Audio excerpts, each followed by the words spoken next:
last week I posted this video and more than a handful of commenters made this single distinction. During Obama's era, ICE wasn't masked and they didn't have riot gear. What it boils down to is optics. Do optics matter? And here's what I have to say to that. They do matter.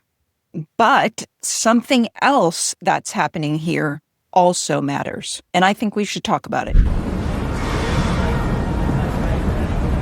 Ever since the tragic death of Renee Good, ICE and immigration and protests have dominated the news cycle. I don't have to tell you, I'm sure you already know, and I'm sure you've been seeing it everywhere. So I wanted to jump on here to answer some of those commenters that asked me, don't optics matter? Doesn't that distinction make a difference at all?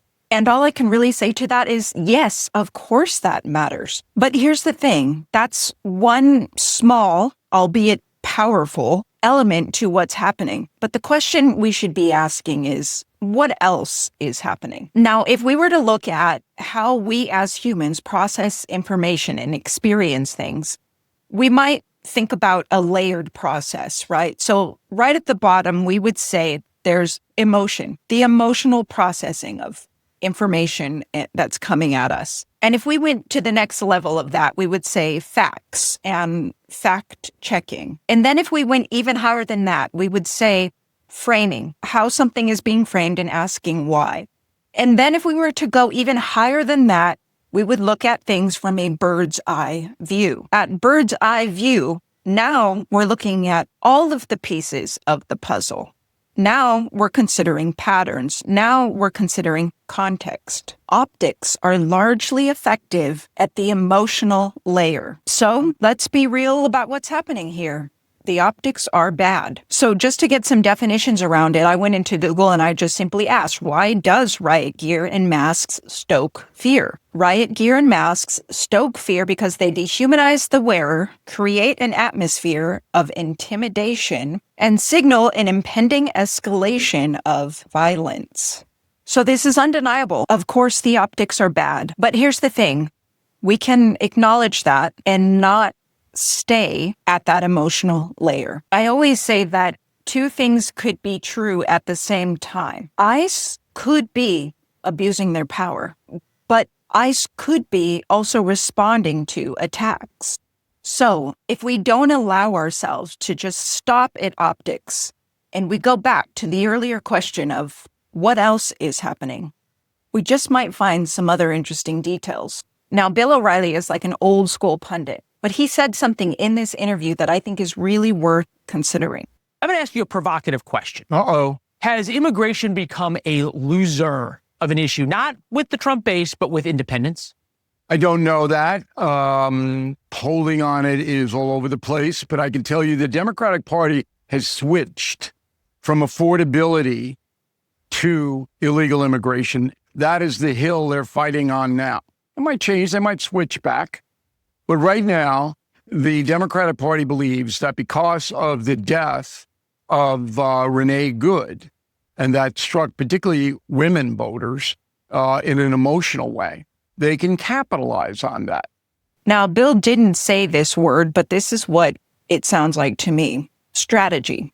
Now, let's follow that thread. If the Democrats want to use this as part of their strategy, how might that look? Now, remember, this is an election year, so both sides are going to be thinking about strategy. Let's pop back into Google.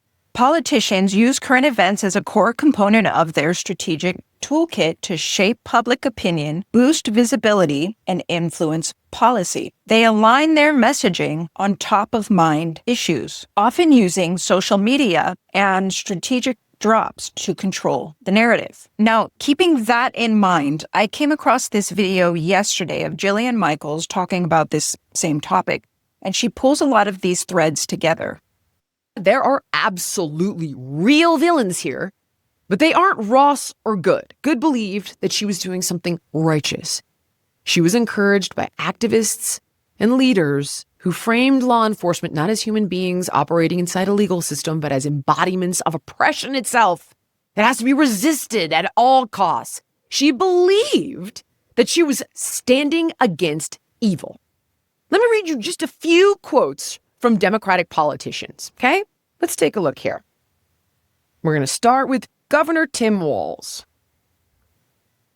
Donald Trump's modern-day Gestapo is scooping folks up off the street.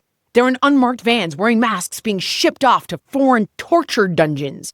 No chance to mount a defense. Not even a chance to kiss loved ones goodbye.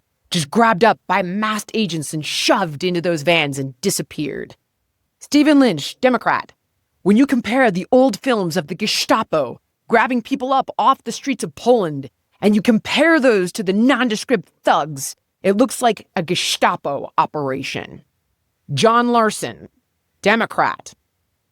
Referred to ICE as the SS and the Gestapo in relation to arresting individuals. Robin Kelly, Democrat, smeared ICE as the Gestapo and a betrayal of Americans. Dan Goldman, Democrat, compared ICE to the secret police.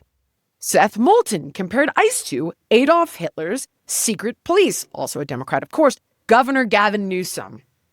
We refuse to be bullied by these secret police tactics, and we'll keep standing up for Californians against this administration's dangerous actions. Pritzker, we could be here all day. I'm going to give you a few more. Pritzker, Democrat, compared Trump's administration's use of ICE to what authoritarian regimes do. This list goes on and on and on.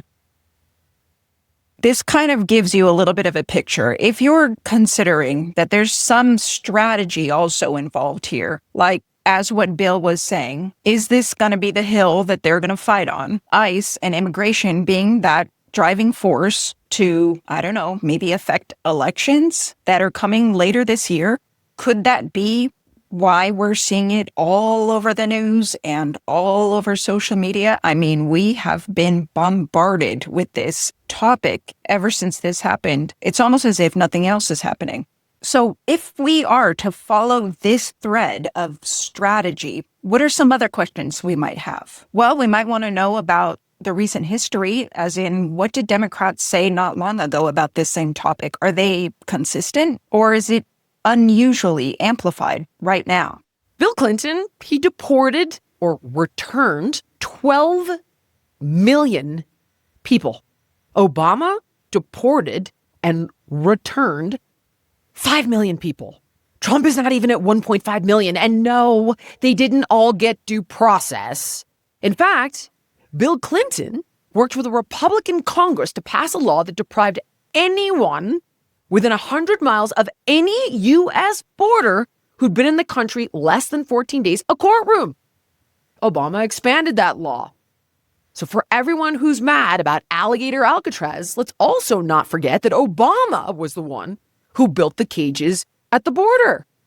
The reason that you weren't seeing ICE agent raids all over the news back then is because sanctuary cities did not exist. Local law enforcement cooperated with federal law enforcement. They held criminals for ICE to pick up. They didn't release them. They didn't tell people that ICE were Trump's private army who was zip-tying children. Also a lie. And guess what? ICE didn't have to wear masks. They wore street clothes.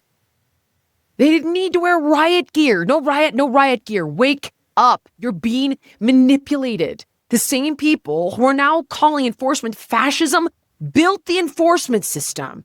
If you oppose the law, the remedy is legislation, not mob confrontation, not street-level violence. Attacking federal officers is illegal and it is dangerous, period. And it does nothing to change policy. Officer Ross was not hunting activists.